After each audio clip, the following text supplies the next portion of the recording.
मुल्क की सियासत पर बात करें तो नवाज शरीफ के साथ कानून के मुताबिक सलूक होगा। रजिस्टर्ड सियासी जमात इलेक्शन लड़ सकती है। निगरान वज़ीर आज़म अनवारुल हक काकड़ ने पेशावर में बातचीत करते हुए कहा कि गैर कानूनी तारकीन वतन को वापस जाना होगा। मज़ीद क्या कहा, आप भी जानिए।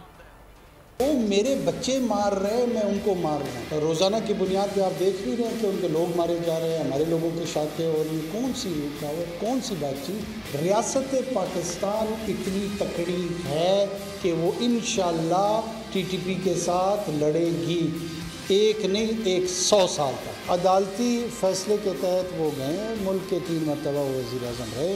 वो वापस जब लौटेंगे यहाँ पर तो जो कवानीन हमें कहेंगे वो हम कर देंगे। इस मखसूस दौरानिए में जो कि महदूद वक्त के लिए है, उसमें एक नमूने के तौर पर हुकूमत तर्ज़ हुकूमत करके जाएं, ताकि आने वाले दिनों में जो आने वाली हुकूमतें हैं वो भी इससे इस्तिफ़ादा हासिल कर सकें। जो गैर कानूनी तौर पर मुकीम लोग हैं, हमारी पॉलिसी है उनको वापस भेजने की, और इंशाअल्लाह हम भेजेंगे।